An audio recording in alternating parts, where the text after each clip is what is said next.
श्री दत्तप्रबोध अध्याय 11. तिन्ही पुत्रांचं मौजबंधन व तीर्थाटनासाठी प्रयाण. अध्यायाला सुरुवात करूया.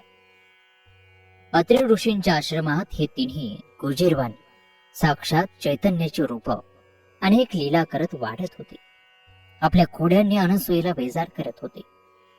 साक्षात परब्रह्मा मायेचा पार्थिव खेळ खेळायला अनसूयेच्या अंगणी अवतरला होता.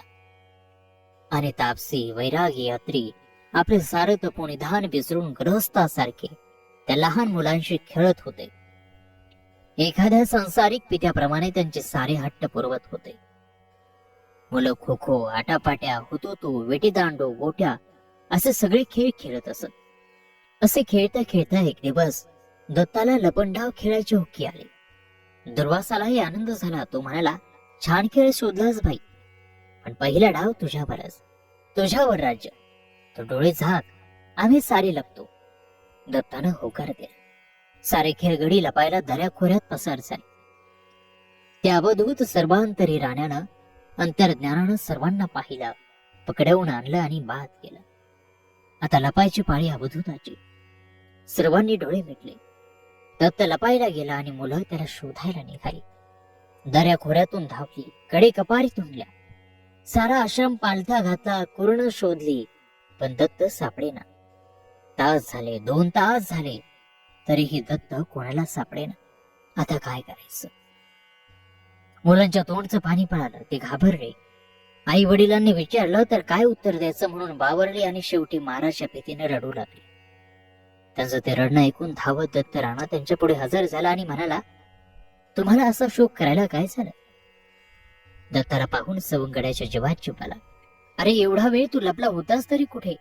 आम्ही तुला शोधायचं एकही ठिकाण शिल्लक ठेवलं नाही. दत्त म्हणाला, मी तर तुमच्याच पाशी होतो, पण तुमचं लक्ष माझ्याकडे नव्हतं. तुमचं चित्त दुसरीकडेच होतं, म्हणून मी तुम्हाला तुमच्या इतका जवळ असूनही दिसलो नाही. जसा ज्याचा भक्तिभाव तसा त्याला देव भेटतो. असे दिवस भराभरा निघून जात होते. शैशवातून कौमारी अवस्थेत प्रवेश केला आणि ती अधिक विचारी बनली. अनसूया आणि अत्र्यांनी ऋषीजनांना पाचारण केलं आणि दुर्वासाच्या मौजबंधनाचा प्रस्ताव मांडला. ऋषींनी पत्रिका पाहून मंजीसाठी लागणारं सुदीन शोधून दिला आणि त्या तिथीला कार्यासाठी लागणारं सर्व साहित्य सिद्ध केलं. व्रतबंध विधीला प्रारंभ केला. दुर्वासाला ब्रह्मचार्य दिलं आणि गायत्री मंत्राचा उपदेश दिला. वेदारंभ पूर्ण केला आणि मौनव्रत धारण करून भिक्षाटन करण्याची आज्ञा केली. दुर्वासांची मुंज झाली. असेच दिवस जात होते. दत्तही कौमारी अवस्थेत आला आणि मातापित्यांनी द्विजांना पुन्हा पाचारण केलं. शुभ तिथी शोधून मौजबंधनाचे संस्कार करायचे ठरवलं. सर्व आप्तवर्गासही निमंत्रण दिलं. देव ऋषी समस्त आले. मंगलवाद्य वाजू लागले. योग्य वेळी चौल कर्म उरकलं. उपनयनासाठी सुंदर असा मंडप उभारला. बहुल तयार केलं. पुण्य हवाचन झालं. देव प्रतिष्ठापना झाली. त्यांचे पूजा झाले. देवकांताही सत्वर आल्या. त्या सर्व श्रेष्ठ आणि वरिष्ठ अशा मंडळींना दत्तात्रयानं नमस्कार केला. त्यांचं उपनयन केलं गेलं. वाद्यांच्या मंगल घोषात त्याला स्नान घातलं. त्याच्या अंगाला चंदनच्या शिला, बटूची नवे वस्त्र दिले. शेवटी अंतरपाठ धरून ब्राह्मण उभे राहिले आणि पिता पुत्र बोहल्यावर चढले. द्विजाने सावधान म्हणून मंत्र म्हटले. पुत्राला कर्मदीक्षा दिली. सर्वांनी अक्षता टाकल्या. सगळं देवदेवतांचं स्मरण करून दत्तात्रयानं ती दीक्षा ग्रहण केली आणि मग द्विजांनीही दत्ताचा निर्विघ्न प्रतिपाल करण्याची देवांना प्रार्थना केली. अत्रि मुनींनी उपदेश केला. विद्याभ्यास मन लावून कर. आचरणानं अतिशय शुद्ध आणि सावध राहा. यज्ञोपवीत गळ्यात घाल. दंड आणि कौपिनाचा स्वीकार कर आणि हा मंत्र लक्षात ठेव.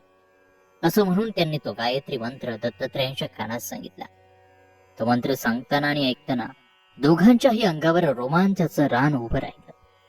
अशा रीतीने दीक्षाविधी संपवून होमहवनही द्विजांनी पूर्ण केला आणि मातेला बोलावलं. अनसूयेनं दत्ताला भिक्षा घातली. आज दत्ताचं उपोषण होतं. सर्व ब्राह्मण भोजनास बसले. रात्री भिक्षावळ काढली. दत्ताला बोहल्यावर बसवून सर्व आप्तेष्टांनी आहेर केला. सर्व ललनांनी त्याच्या पदरी भिक्षा घातली. उमा, रमा, सावित्री, गायत्री त्याला सतेज भिक्षा घातली आणि सत्पात्री दान दिलं. सर्व अनेक उरकून जमलेल्या लोकांनी स्नान संध्यादी नित्यकर्म उरकले आणि अग्नीला आहुती दिली. दत्तालाही त्या अग्नीसमोर बसवून आहुती द्यायला लावली आणि मग आसनावर बसवून सर्व नरनारींनी त्याला दक्षिणा अर्पण केली. आहेर झाल्यावर व यज्ञयाग संपल्यावर अत्रेंनी मांडव परतनी केली. जसा त्याचा योग्य तो सन्मान ठेवून त्याला तसा त्यानंतर दुर्वासला आणि दत्ताला अत्रेंनी वेदाध्ययनाला बसवलं. दोघेही पुत्र कुशाग्र बुद्धीचे असल्याने अत्रेंनी कोणतेही सूत्र सांगताच त्याचा अर्थबोध त्यांच्या बुद्धीस तात्काळ होत असे. चंद्रही त्यांच्यातच अध्ययन करण्यास बसे. लक्षपूर्वक पठण करी. तोही कौमारी अवस्थेत आला होता. योग्य लाभदायक तिथी बघून अत्रे मुनींनी त्याचंही मौजबंधन करून टाकलं आणि ज्येष्ठ भावांच्या बरोबरीने हा धाकटा चंद्रही वेदांत ज्ञानात मग्न झाला.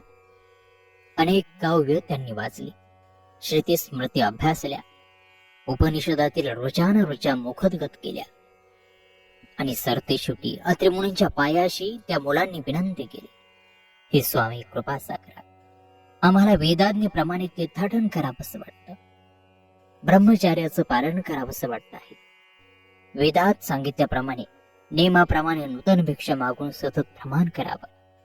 एकाच स्थानी प्रस्थान न ठेवता व्रतस्थ राहून वेदाचरणेच रत राहावं.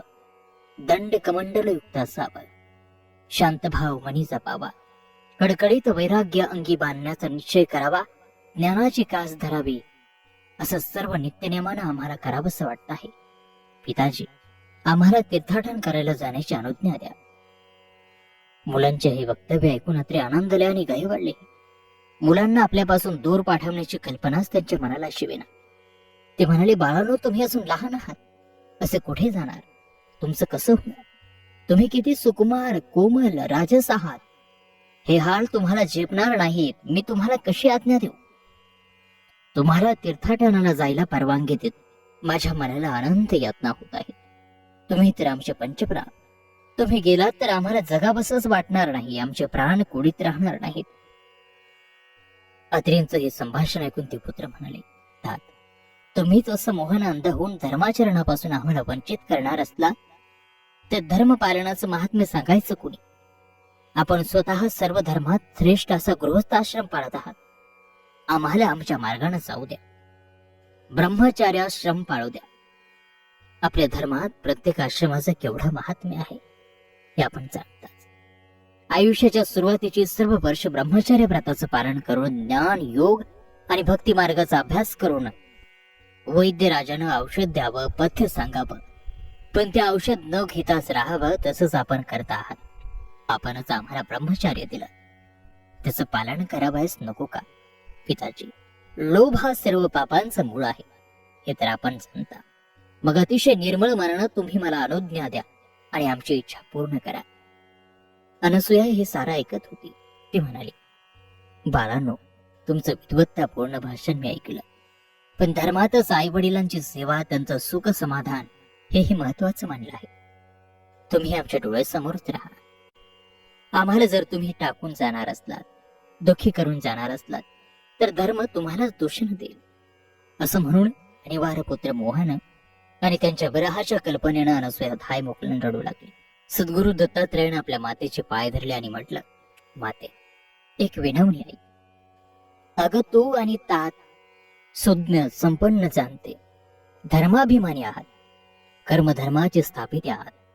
इतर अज्ञानी जनांना तुम्ही मार्ग दाखवता, वेद मार्गाचे त्यांच्यासाठी रक्षक होता, शास्त्र वचनांचे पालक बनता, नीती कर्माचे प्रतिबोधक होता आणि साधकाला मार्गदर्शक होता. आपण आम्हाला धर्मदीक्षा दिली, कर्माचरणाला प्रवृत्त केलं आणि आता तेच आचरण्यासाठी आम्ही सिद्ध झालो, तेव्हा आपणच आम्हाला मोहात गुंतव पाहतात. म्हटलंच आहे की क्षणम वित्तम, क्षणम चित्तम, क्षणम मानव जीवितम, यमस्य करुणा नास्ती, धर्मस्य त्वरितागते. नशिबाने मिळालेली सुख समृद्धी, धन दौलत, भोग उपभोग, सत्कार हे सारे नश्वर आहे, क्षणिक आहे आणि मृत्यूत्तर करुणा आहे. त्याला कोणाचीही दयामाया येत नाही. त्याच्या राज्यात सर्वांना नियम सारखेच. राजा असो वा रंक, ज्याच्या त्याच्या पूर्वकर्मानुरूप सुख यातनांचं पारडं तोडून तो दुःख भोग त्या जीवाला भोगायला लावत असतो. पण सत्य मार्गाने जाणाऱ्याला या भोगातून पूर्ण मोकळीक असते. म्हणून नरदेह प्राप्त होताच काही धर्माचरण कसोशीनं करावं, त्यात टाळाटाळ करू नये. त्यासाठी कोणत्याही हानी लोभाची पर्वा न करता, विघ्नांना न जुमानता कार्य साधून घ्यावं. आणि म्हणून म्हणतो माते, आम्हाला सद्वासना झाली आहे तोवर आम्हाला अनुमती दे. दत्तांचे हे मधुर सुज्ञ बोल ऐकून अनसूया म्हणाली, हे बाळा, तू युक्तिवाद खरोखर उत्तम करतोस, पण मला बापडीला काही तुम्हा मुलांचा मोह खरंच सोडत नाही. हे ऐकल्यावर दत्तात्रयानं सांगितलं, माते, अशी विव्हळ आणि व्याकुळ होऊ नकोस. तुला दुःखे कष्टी बनवून मी जाणार नाही. दरवर्षी मी माझ्या जन्मदिनी तुझ्या दर्शनाला तुझ्या पायांशी कुठूनही आणि कोणत्याही परिस्थितीत येईल. विश्वास ठेव, आपले चरण हेच माझं परम दैवत आहे. सगळी तप, तीर्थस्थान, सर्व व्रतवैकल्य, मुक्तिधाम तुमच्याच पावलांशी आहेत. तुम्हाला दूर करून मला मुक्ती मिळणार नाही. वैभव, औदार्य आणि चारी मुक्ती तुमच्याच आशीर्वादाने मिळतील. जे काही मला मिळालं, लाभलं, ते तुमच्याचमुळे. अवघ्या ब्रह्मांडाचा विस्तार झाला तो तुमच्याचमुळे. जो माता पित्यांची वंचना करून त्यांच्या वचनाचा अवहेर करून तीर्थाटनाला जातो किंवा जपजाप्य अधिष्ठान करतो, त्याचं ते कर्म व्यर्थ होतं. त्याचं त्याला पुण्य लाभत नाही. म्हणून म्हणतो, माते, तुझे चरण माझं सर्वस्व आहे. तुला सोडून मला काही करता येणार नाही. तुझ्या चरणांना वंदन करून मी माझ्या कोणत्याही कामाला सुरुवात करेन. आणि दरवर्षी माझ्या जन्मदिनी तुझ्या चरणांचं दर्शन घेईल. असं दत्तात्रयानं म्हटल्यावर तिघा पुत्रांनी माता पित्यांना वंदन केलं. अत्रि मुनींनी आणि अनसूयेनं तिघांनाही अतिशय आनंदानं आणि उल्हासानं आशीर्वाद दिला. सर्व तीर्थस्थान हिंडून सर्व मानव जातीचं कल्याण करा आणि दिगंतात नाव मिळवा. कुलाचा उद्धार करा आणि आता मार्गस्थ व्हा. अशा प्रकारे श्री दत्त प्रबोध ग्रंथातील 11वा अध्याय या ठिकाणी समाप्त होत आहे. पुढील 12व्या अध्यायामध्ये या तीनही बटूंचं तीर्थाटन आपण पाहणार आहोत.